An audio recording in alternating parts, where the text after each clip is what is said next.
ausente la casilla vacía.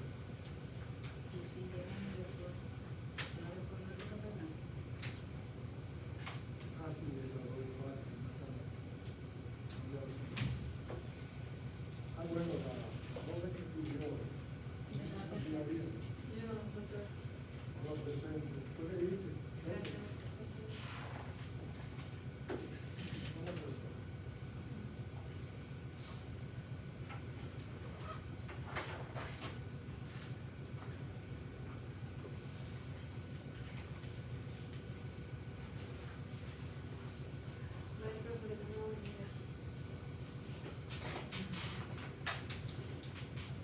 Gracias.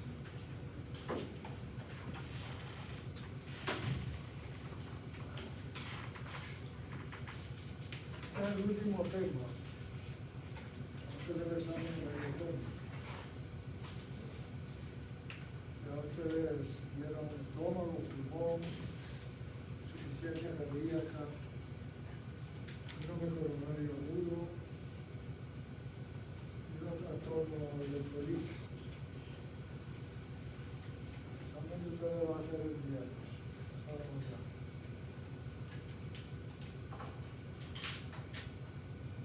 Son 40 preguntas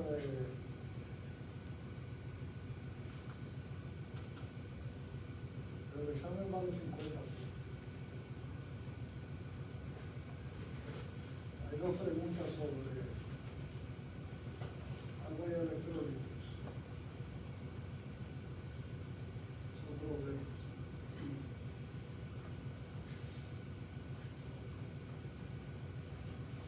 Bien, de lo que vamos a hablar hoy es de fármacos que se utilizan básicamente para tratar el dolor producto del espasmo del músculo esquelético. Cuando el músculo esquelético hace espasmos, produce dolor.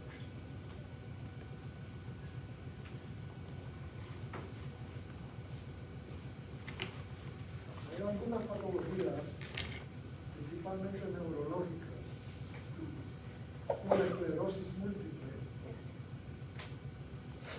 la ELA o la esclerosis lateral amiotrófica, la parálisis cerebral, el tétano, la rabia y las convulsiones epilépticas que son sublutantes, o sea que no cesan.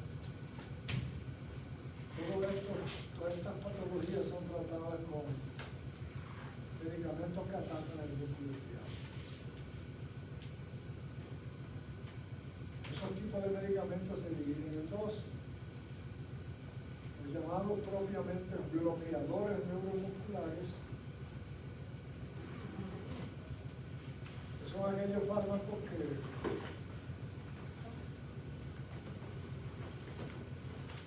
actúan en la placa motora del músculo, impidiendo la despolarización. Finalmente inhibiendo la actividad mecánica. Estos fármacos tradicionalmente producen parálisis del músculo estriado. Parálisis. Como característica principal tiene que no atraviesan la barrera hematoencefálica. No atraviesan la barrera hematoencefálica.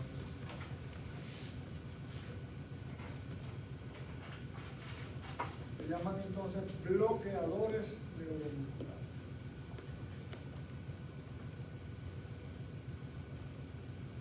La otra categoría de fármacos se llaman espasmolíticos. Espasmolíticos.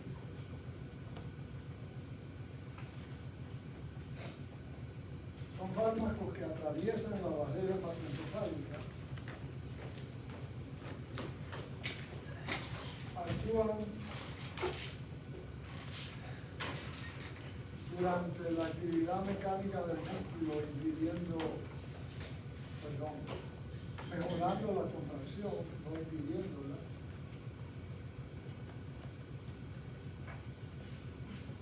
Y estos medicamentos entonces son los propiamente llamados relajantes musculares o espasmolíticos. Espasmolíticos o relajantes musculares. La primera categoría que yo le mencioné, que producen parálisis, se llaman bloqueadores neuromusculares. ¿Dónde se utilizan estos medicamentos? Se utilizan en el quirófano, en las salas de cuidado intensivo, en el caso de los bloqueadores neuromusculares, en esos dos territorios. Los espasmolíticos o relajantes musculares propiamente dicho se utilizan generalmente fuera de seguridades, los pacientes ambulatorios. La mayoría de ellos son medicamentos que utilizan la vía orogástrica como su ruta de administración. Los bloqueadores neuromusculares, por el contrario, tienen que ser utilizados en zonas de vigilancia estrecha, monitoreados los pacientes. Solamente existen para uso parenteral de los parenterales endovenosos.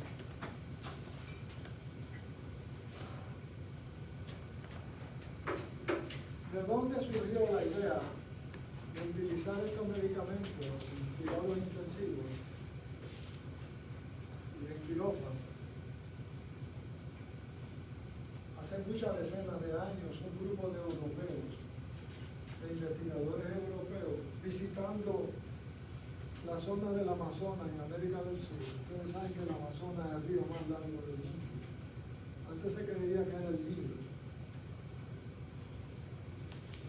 Descubrieron que los aborígenes utilizaban dardos, flechas, para cazar animales. Animales que luego ellos comían.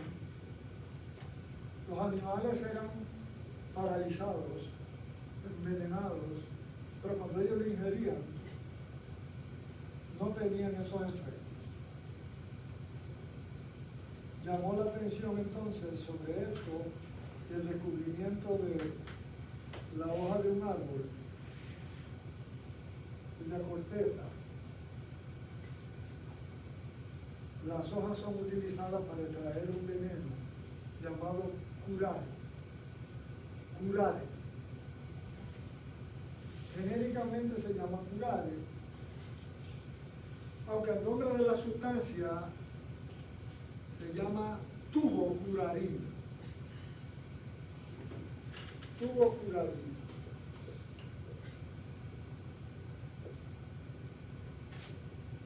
Y el sufijo curarina proviene del curare.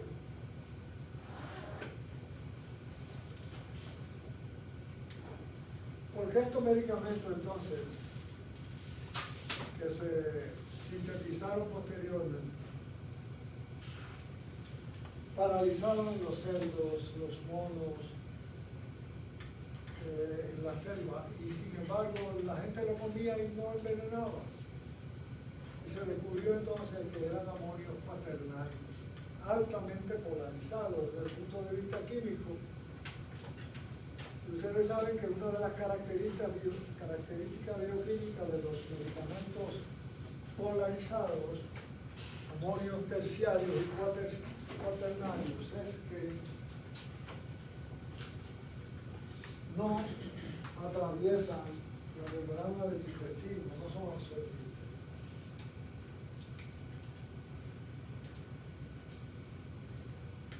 Por eso esta gente comía esto y no envenenaba.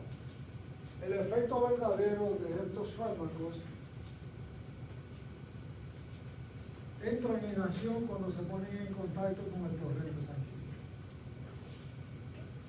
En el torrente sanguíneo van a la capa motora y ahí producen su efecto. Entonces vamos a ver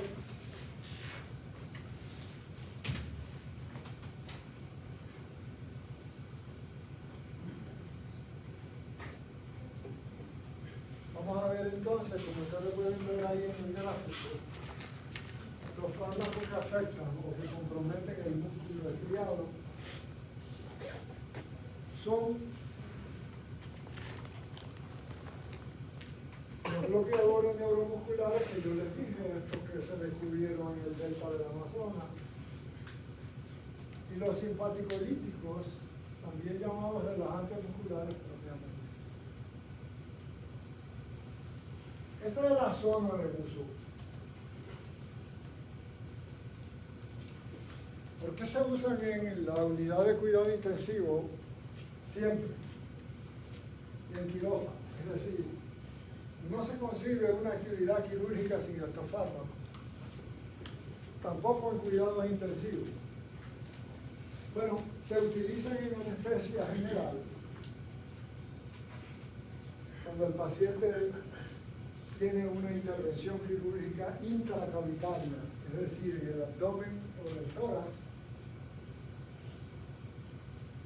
para evitar la evisceración o la salida de las vísceras, en el caso del intestino.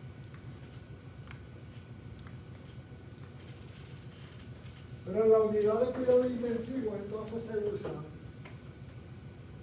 para pacientes conectados a una máquina ventilatoria asistida. Tiene que ser así porque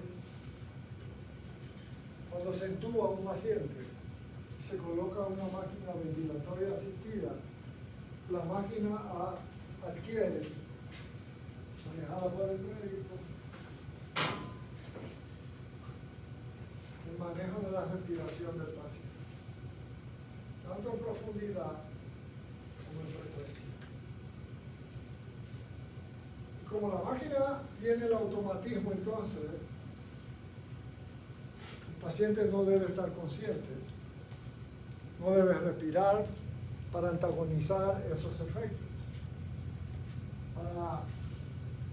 Si se dejara así, pelear a la máquina y pudiera tener hasta un paro respiratorio.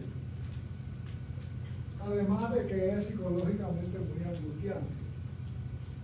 Usted quiere respirar y no poder porque una máquina lo está haciendo por usted. Entonces los pacientes tienen que relajarse, tienen que bloquearse y eso permite que la máquina pueda actuar. En el coma inducido, que ustedes han oído muchas veces, el coma inducido se usa para muchas situaciones. Por ejemplo, edema cerebral, para que el trabajo del cerebro sea menor y pueda liberarse del edema. En los pacientes con insuficiencia respiratoria, donde se ha agotado el ATP, donde el paciente ha entrado en paro respiratorio, en cansancio respiratorio. Pero todo esto es el ámbito de estos fármacos. Ustedes lo van a ver, y después van a ver los relajantes propiamente dichos, o sea, los espasmolíticos.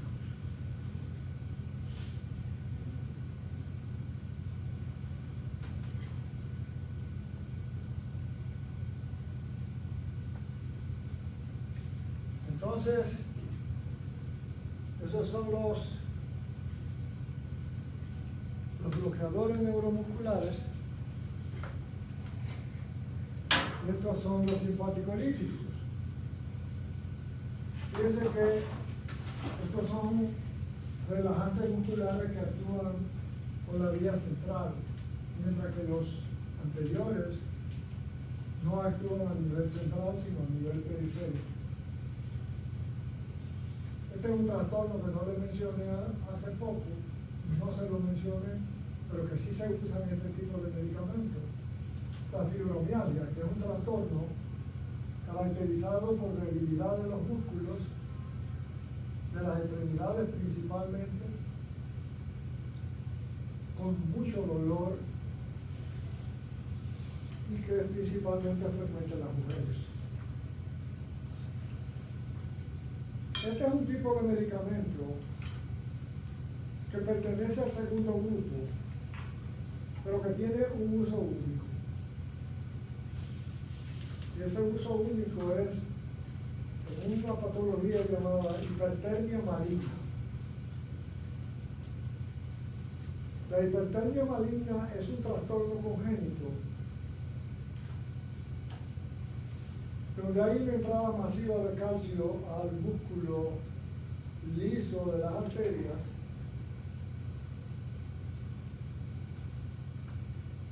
y que aumentan la producción de calor y de fiebre enormemente por encima de 40, cuando el paciente es sometido a un tipo de anestesia inhalada, anestesia general inhalada.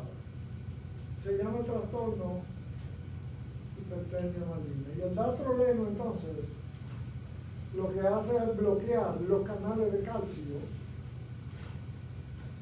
para impedir la entrada de calcio a las arteriolas y así evitar la sobreproducción de calor. Ese es su único uso. Esto es de lo que le hablaba. Estamos hablando de los años 1500 y pico, siglo XVI.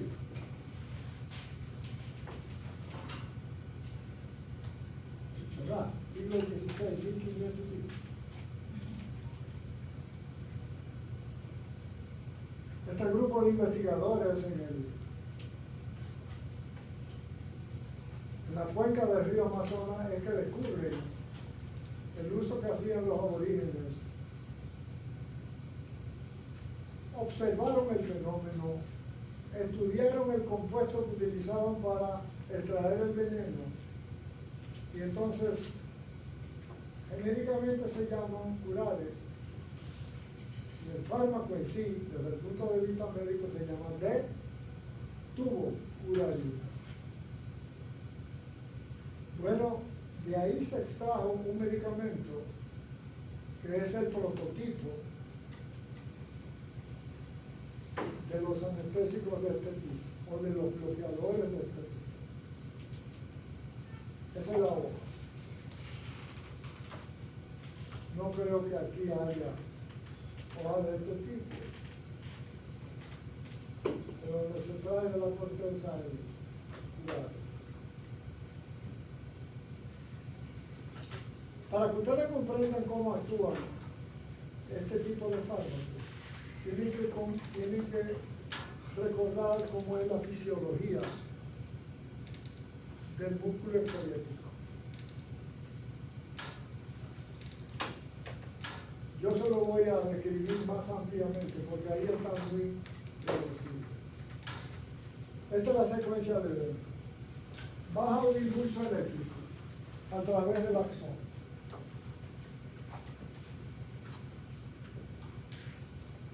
Baja un impulso eléctrico a través del axón.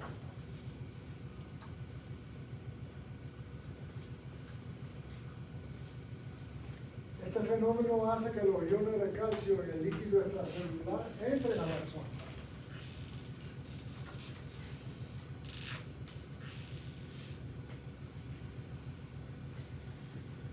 A través del canal de calcio. El impulso eléctrico baja.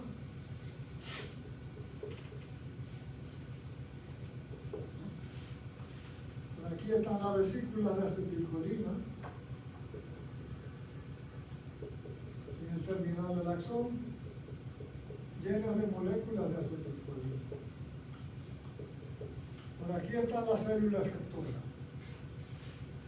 Por aquí están los receptores de acetilcolina. Receptores que son nicotínicos, es decir, receptores del músculo estriado.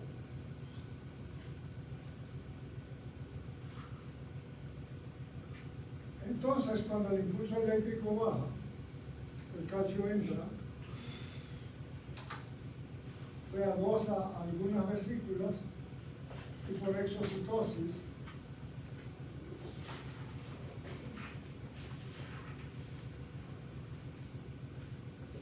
la vierten aquí, se rompen las vesículas y aquí está la molécula de acetilcolina. Una parte de ella, breve, pequeña, penetra aquí y produce la despolarización. La despolarización consiste en que el sodio entra a la fibra muscular, sodio entra, potasio sale. Ese fenómeno se llama despolarización. ¿Quién lo produjo? La acetilcolina cuando acopló con los receptores. La acetilcolina abre el canal de compuerta de sodio y eso se está explicado bien en fisiología y ustedes lo conocen. Siguiendo entonces la mecánica de lo que sucede ahí o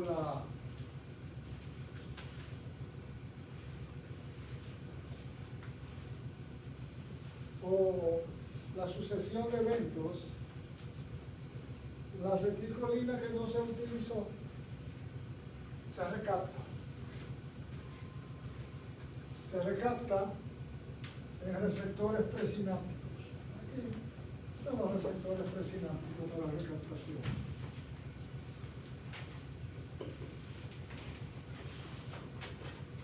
Recaptación.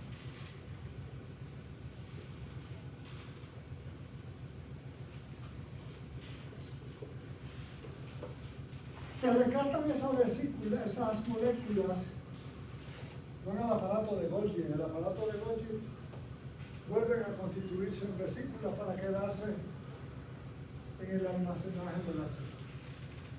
Esa es la actividad eléctrica. Esa actividad eléctrica es la que da lugar a la actividad mecánica. ¿Qué es lo que viene a continuación? La actividad mecánica, que es la contracción del músculo. Ahí entonces va a entrar el calcio y el ATP a jugar un papel muy importante. ¿Qué pasa en el músculo cuando está relajado?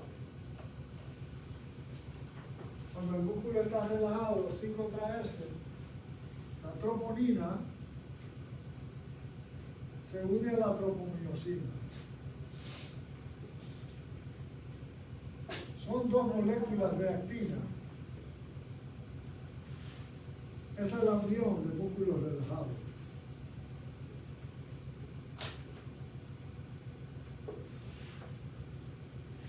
Cuando la célula se despolariza, esto va a cambiar. Porque ahora el calcio va a salir del retículo endoplásmico, que tiene mucho calcio.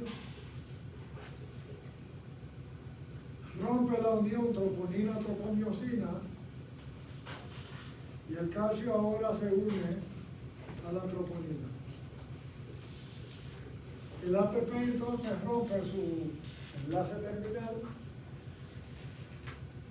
y dota de energía necesaria para que los filamentos de actina y miosina se interactúen y se produce el acortamiento del músculo, que es lo que se llama contracción. Esa es la sucesión de eventos fisiológicos y la que ese tipo de medicamento va a bloquear. Va a interferir con eso para poder lograr que el músculo no se contraiga, que se relaje o se paralice.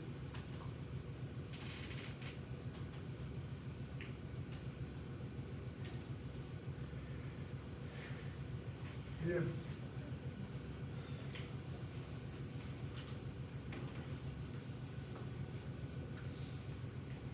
Esa es la sucesión de eventos que yo se lo describí más ampliamente.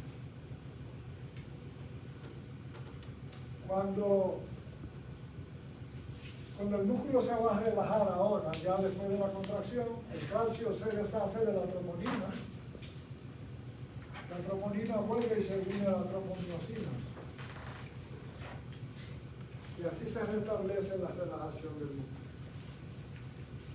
Ahora ustedes verán más adelante cómo estos medicamentos interfieren con la placa motora.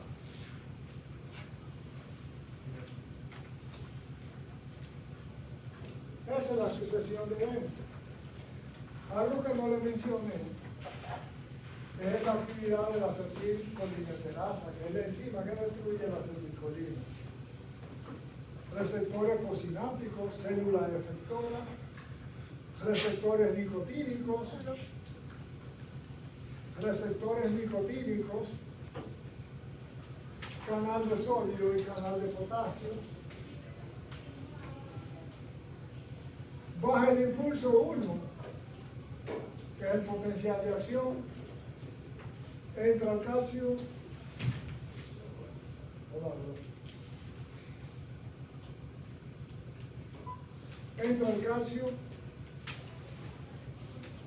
rompe la vesícula por exocitosis, acoplan aquí, inmediatamente producen la despolarización, la acetilcolinesterasa destruye la acetilcolina y la convierte en acetato y en colina. Esa parte tampoco se la dije. Y la colina se utiliza nuevamente, para en el retículo endoplásmico del axón formar acetilcolina nuevamente. Aquí entonces una parte de esta molécula se recaptan, van al aparato de Golgi y en el aparato de Golgi nuevamente se constituyen en vesícula. Ese es el fenómeno. Esta es la sucesión de eventos. Ustedes lo deben ver. Entonces, a ver, aquí estamos calladitos. Llega un potencial de acción al axón terminal de una neurona motora. Se abren los canales de calcio permitiendo su entrada al citoplasma. La entrada de calcio propicia la exocitosis de la acetilcolina. La acetilcolina se une a receptores nicotínicos, abriendo canales de cationes. Entra sodio a la célula muscular por los canales de sodio. Esta acción produce un potencial que genera una corriente por la membrana plasmática del músculo estriado. La corriente despolariza la membrana y crea un potencial de acción. El potencial de acción se distribuye provocando la contracción muscular. Luego, la acetilcolinesterasa degrada la acetilcolina en acetato y colina. Estos compuestos son transportados al control terminal para volver a sintetizar más acetilcolina. Ok, gracias. Vamos a ver la farmacocinética, es decir, cómo el organismo entonces va a manejar eso. Los compuestos entonces que forman parte de los bloqueadores neuromusculares son de dos tipos: fármacos relajantes no despolarizantes y fármacos relajantes despolarizantes. Estos son los de mayor uso. Vamos a ver. Los no despolarizantes son altamente ionizados, es decir, aquellos fármacos que yo le dije que si se ingieren por la vía digestiva no se incorporan a la circulación y por tanto no tienen efecto. Solamente cuando ingresan mediante inyecciones al aparato circulatorio actúan en la placa motora, produciendo la interrupción de todos esos eventos fisiológicos que ustedes vieron. ¿Qué va a pasar entonces? Pues lógicamente los medicamentos de este tipo interfieren con la secreción de acetilcolina. Si la acetilcolina no se acopla con los receptores, tampoco se abren los canales de sodio. Se abren los canales de cloro y los de potasio y la célula se repolariza. No hay actividad mecánica. El músculo se relaja y se paraliza. Eso es lo que pasa. Por eso es importante conocer la fisiología para saber cómo actúa. Bien. no se unen fuertemente al tejido periférico. La eliminación es básica para su duración en el organismo. Y entonces, hay dos tipos de excreciones. Excreción por el riñón y excreción por la vía hepática. Pero son medicamentos que en su mayoría tienen vida media breve, a excepción de dos de ellos que tienen vida media larga, como son el rocuronio y el pancuronio, que ustedes van a ver ahora más adelante.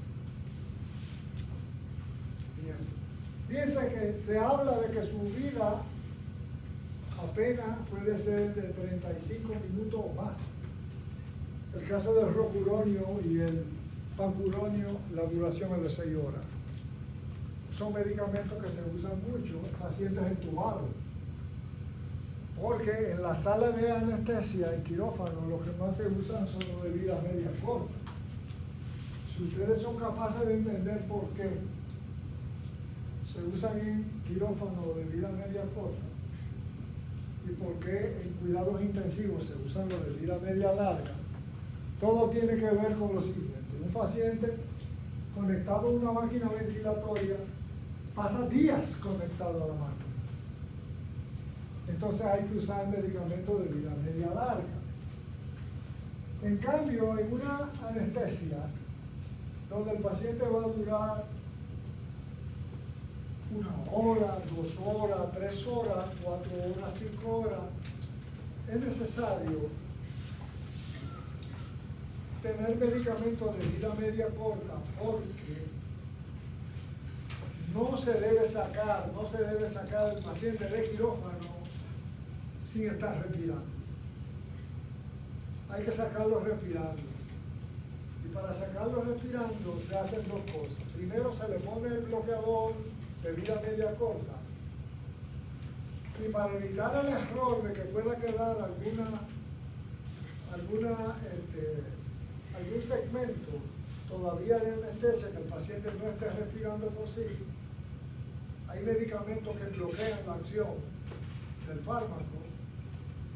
Ustedes lo van a ver más adelante, como la neostigmina, la piridoximina, que bloquean ese efecto, bloquean el efecto del medicamento. Si no existiera eso, la gente pudiera morir fácil.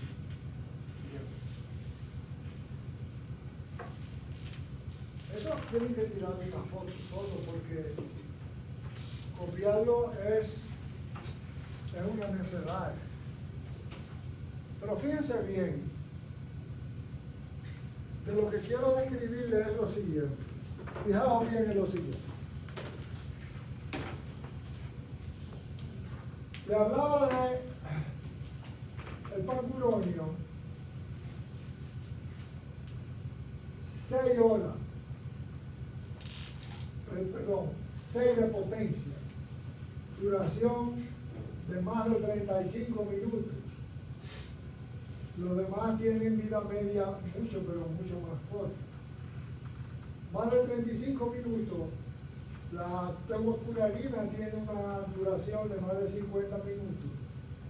Pero esta es la potencia del fármaco.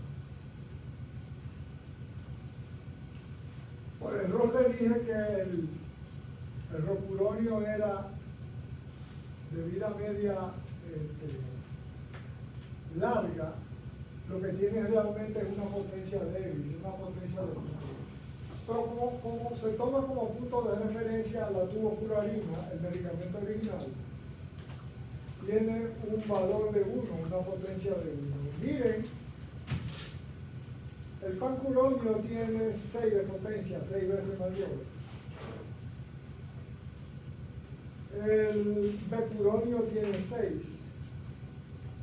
Y luego el vivacurio tiene 4. ¿Qué decir del vivacurio? El vivacurio tiene cosas muy buenas y cosas que no son buenas. Ese en inicio era el bloqueador ideal. Y era el ideal porque tenía un inicio de acción rápida y una vida media corta. Una vida media corta, apenas de 10 a 20 minutos. menos que todos los que están ahí de duración. Pero que tiene un problema grave, y es que produce mucha descarga de histamina. Y la histamina provoca muchos efectos secundarios. Uno de ellos es la hipotensión severa, y otro de ellos es pues el espasmo de los músculos bronquiales. Recuerden que en el asma, en el enfisema, una de las características del espasmo es que es producido por la degradación de los mastocitos que tienen mucha histamina. Eso entonces, por eso que el Vivacurio, que es el que mayor descarga de histamina produce, tiene ese inconveniente. Pero por lo demás, el que más se usa, porque el atracurio tiene mucha descarga también de vitamina, el atracurio. Y el heteroisómero del atracurio, que se llama cisatracurio, ese lo van a ver mucho en los hospitales, porque ese es el que mayormente se usa en los quirófanos, el cisatracurio. Quiero decirles sobre el pancuronio. Ustedes han oído hablar de la muerte por inyección letal en Estados Unidos. Ese es uno de los 3 medicamentos que se administran. Se administra pancuronio, que es el primer medicamento para producir parálisis, pero el paciente está consciente. El segundo medicamento, el primero es una benzodiazepina. El segundo es el pancuronio. Y ya cuando el paciente está preparado para morir, se le administra cloruro de potasio. El potasio paraliza el corazón en diástole y produce la muerte. Ese es el principal uso del pancuronio. El pancuronio también se usa en operaciones de curso largo, operaciones que duran 8, 10, 12, 15 horas, básicamente. Bien. Ahí está abajo la succinilcolina, que es un medicamento depolarizante que tiene una potencia muy baja. Y este se usaba, no se usa mucho ya, en los periodos de intubación de la anestesia.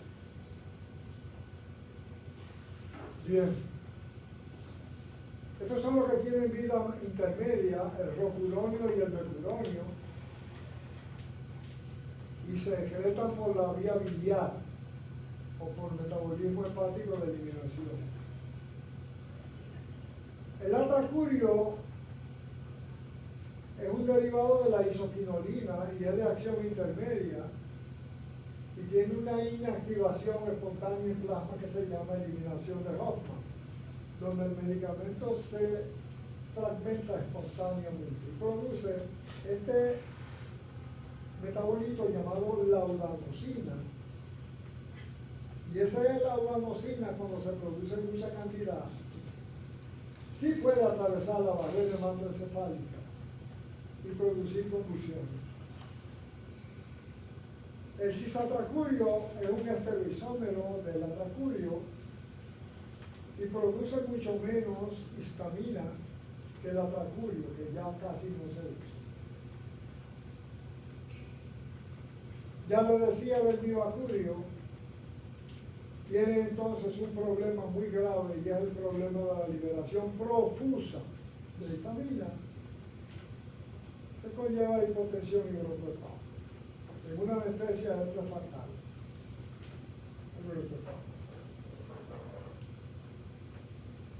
Este es un medicamento nuevo. Quizás el mejor, pero el más caro, como digo. Este fármaco se degrada por una vía no enzimática y tiene una cosa muy buena, y es que su inicio de acción es rápido. Y el efecto se puede revertir, es decir, se puede bloquear el efecto con el uso de hidrofonio o con la administración de cisteína, que es un aminoácido.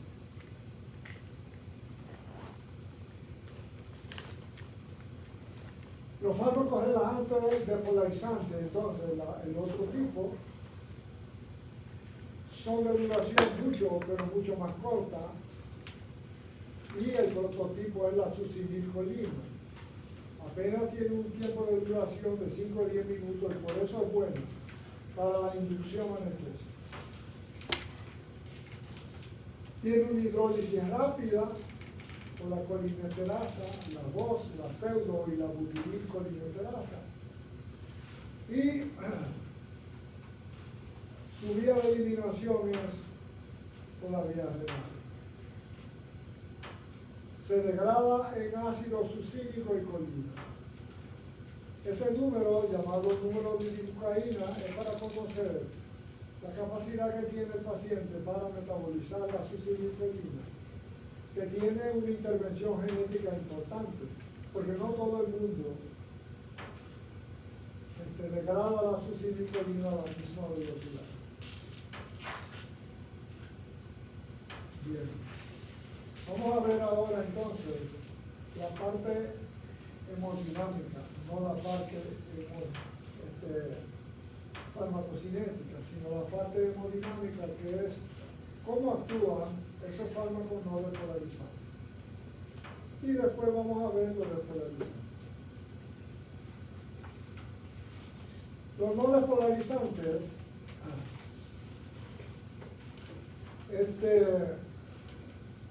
dosis pequeñas actúan predominantemente en el receptor nicotínico, como le había dicho, a nivel de la placa motora.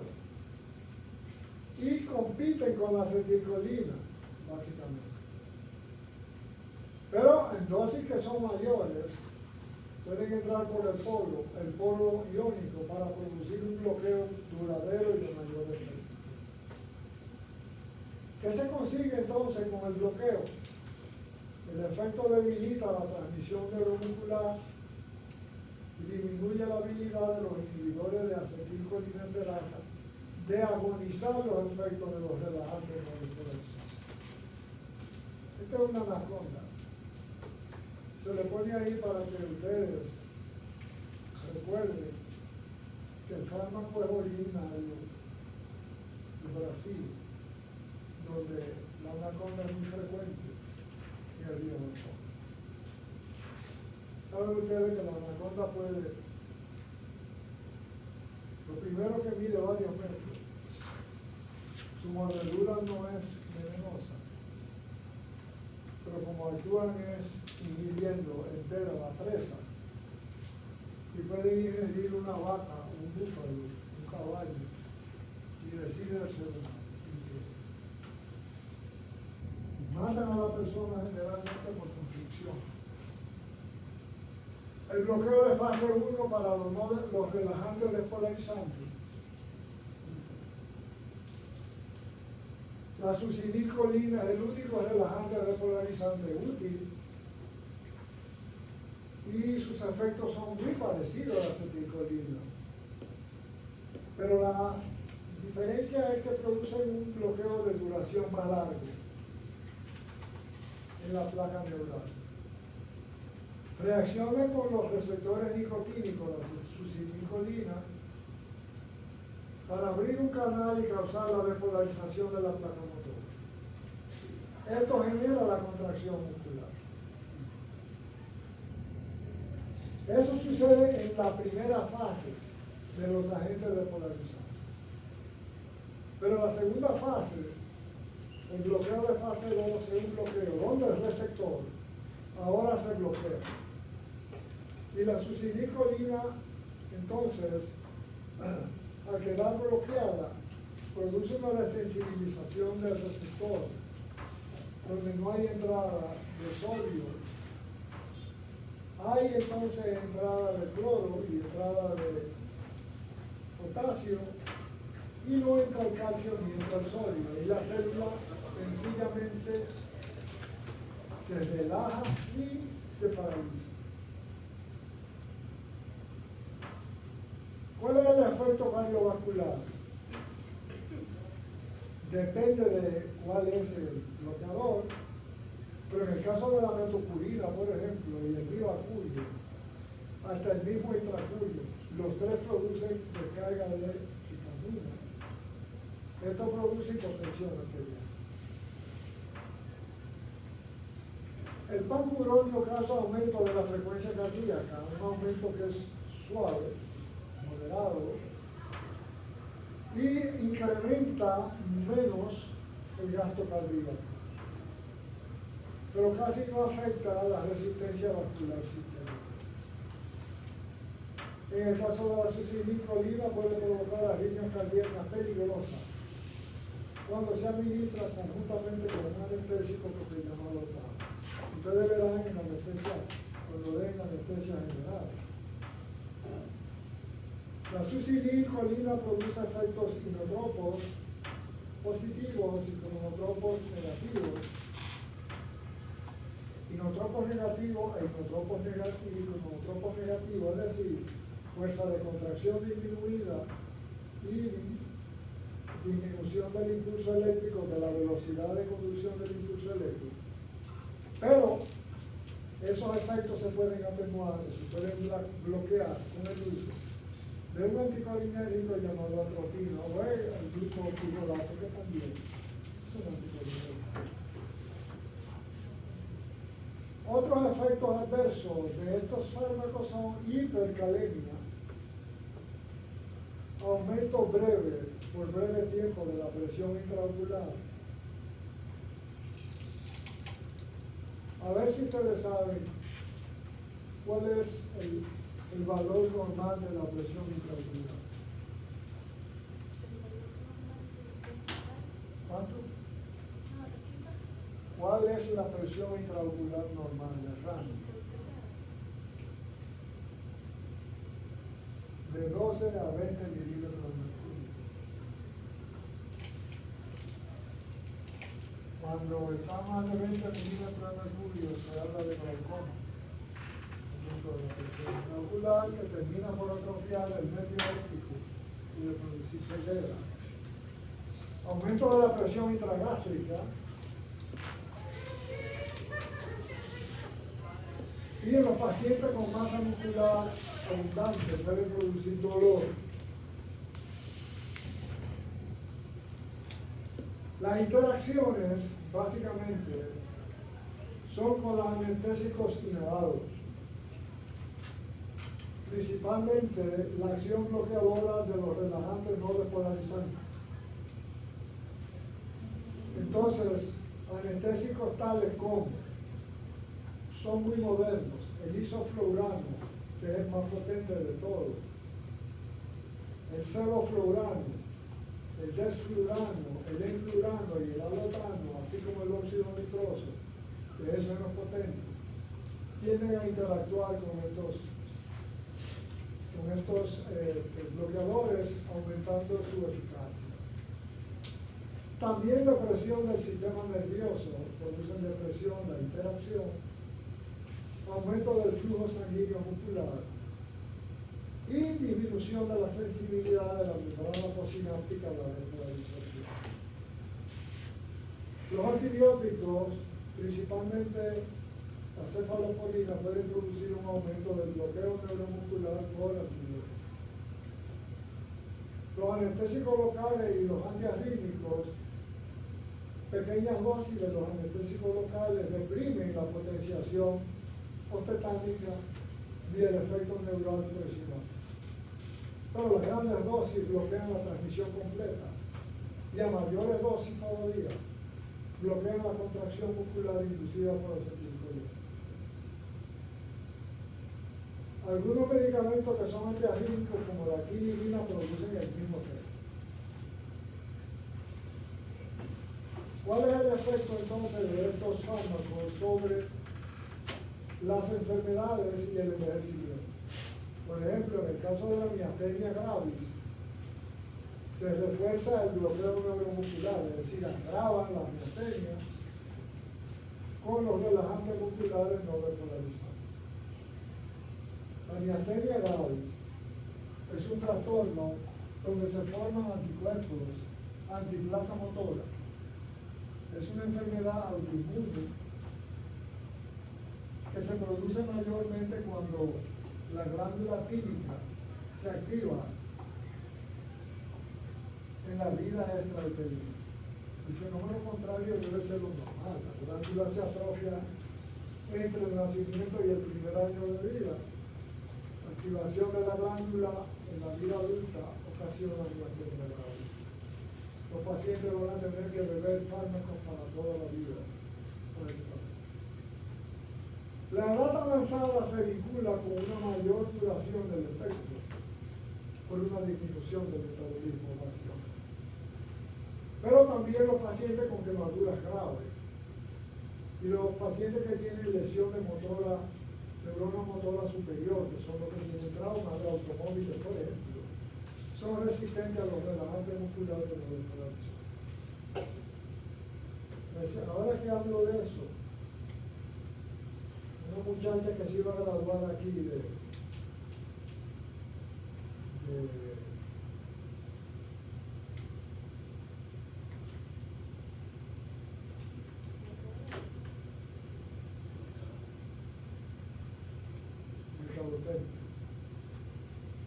se iba a graduar con honor. Tuvo un accidente ahí en la Winter Church a las 11 de la noche y se salió fuera del vehículo. Es decir, le hablo de los traumas, porque los traumas ocasionan muchas veces lesión de neurona motora superior. En los traumas, no solamente los traumas que son posteriores, sino los traumas anteriores, cuando la columna se desplaza hacia adelante y hacia atrás. Bien. Bloqueador neuromuscular, parálisis muscular. Antagonismo de la parálisis muscular producido por los bloqueadores, tenemos estos fármacos. En los relajantes musculares no despolarizantes, el antagonismo se hace con estos fármacos, la neostigmina, la piridoximina. Anteriormente existía la tisostigmina,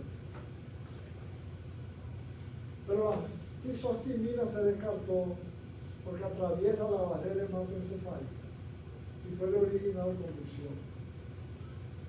Está la neostigmina y la piridoximina, que se le administran a los pacientes que tienen miastenia gravis y que también se usa para bloquear este efecto de los anestésicos. El hebrofonio pertenece al grupo, pero es de vida media corta y no se utiliza para antagonizar los efectos de los relajantes musculares no despolarizantes, sino para el diagnóstico de la miastenia grave.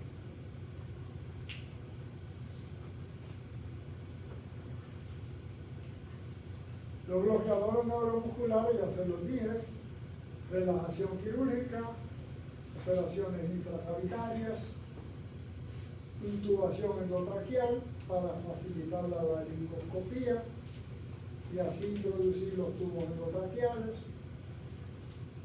para el control de la ventilación, pacientes que tienen fallo ventilatorio, como lo que vimos nosotros en el COVID, como los que colocamos en coma inducido por trauma craneal, por trauma torácico, y para reducir la resistencia de la pared torácica a la expansión del tórax.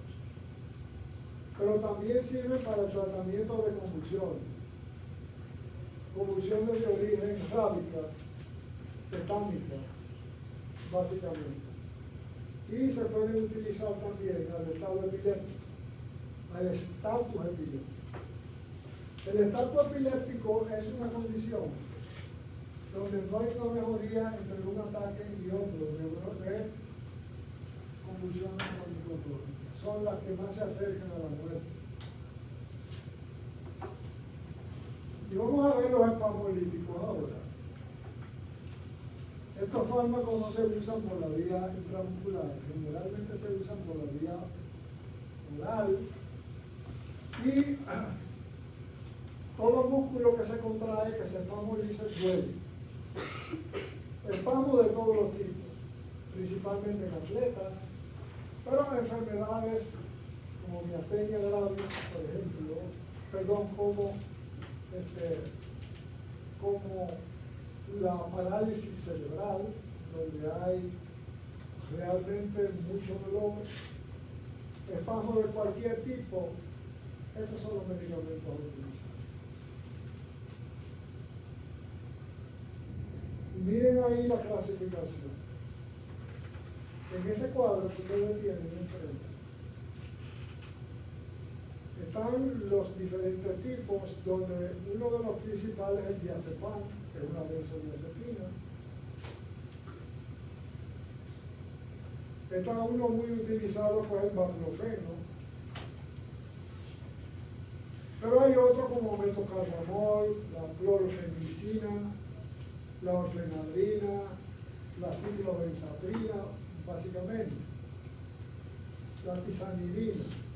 Todos estos medicamentos son de uso de la vía oral. Aquí tienen la vía de eliminación, renal o hepática, y los efectos, y en qué se utilizan básicamente. Esclerosis múltiple, stroke, espasmo agudo debido a injuria muscular, fenómenos inflamatorios que dan dolor, stroke, injuria o trauma del cordón espinal, esclerosis lateral amiotrófica o ELA, enfermedad del Lou Gehrig, básicamente. Y este es uno de los principales, que es una benzodiazepina que actúa a través del receptor GABA, ácido gamma aminobutírico. Se puede utilizar en pacientes con espasmos musculares de cualquier origen, pero tiene un problema, y es que produce una sedación importante, lo que lo inhabilita entonces para el paciente que tiene que conducir máquinas, guiar máquinas de motor, como por ejemplo los automóviles, utilizar máquinas de moler carne, por ejemplo, de tipo industrial. En todos estos procesos se contraindica porque este medicamento puede producir una sedación importante. El baclofeno es muy bueno, tiene menos potencia que la benzodiazepina, como el diazepam, actúa a nivel de GABA B y, por supuesto, menos potencia que el diazepam. Pero una cosa buena que tiene es que se puede utilizar en la abstinencia alcohólica y en los ataques agudos de migraña. El baclofeno. Ya estos medicamentos, la tizanidina, que actúan a nivel del receptor alfa-2, se puede utilizar, atraviesa la barrera como todos los otros, la hematoencefálica, se puede utilizar en cualquier espasmo muscular, pero tiene estos efectos secundarios que no son buenos: somnolencia, hipotensión, boca seca y apnea. Esta gabapentina es un fármaco antiepiléptico, anticonvulsivante, que también se utiliza en los estados de psicosis, tiene múltiples usos. La gabapentina es un espasmolítico que se usa mucho en la esclerosis múltiple. Y hay un esteroizómero llamado pregabalina, cuyo nombre comercial es Lírica, que se utiliza prácticamente para los dolores de la poliradiculoneuritis, los dolores en las extremidades producidas por la neuritis, ya sea por virus o ya sea por fármacos antiviroplásticos. Estos son dos más. Y estos son dos más. En el caso de la esclerosis lateral amiotrófica, también son utilizados. Y por último, el tandroleno. Bueno, el gran problema, pero también tenemos la toxina botulínica. El dantroleno ya le dije, para qué se usa, hipertermia maligna. El problema es que si se sobrepasa la dosis puede producir una hepatitis mortal. Y la toxina botulínica, muy de moda, la toxina que se produce en alimentos contaminados y envasados, mal envasados, que produce parálisis de los nervios centrales, se dispone ahora como toxina botulínica para inyección en los sitios de arrugas y para producir espasmos de los músculos en los sitios donde hay arrugas, en la cara, en la vagina. Y también se utiliza en los casos en que hay los pacientes migrañosos, en grandes episodios de migraña. La hay tipo A y tipo B, el efecto cuando es por inyección en las arrugas dura aproximadamente 2 meses. Y hay que inyectar cada 2 meses. Y estos son los fármacos que se utilizan para el espasmo muscular local agudo. La ciclobenzaprina es el prototipo y estos son todos los demás. Con esto concluye la última clase del periodo pre-examen de mediotermia.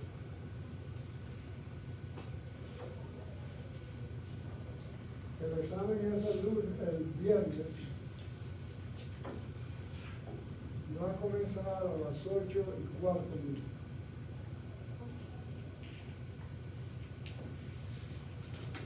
Prepárense bien,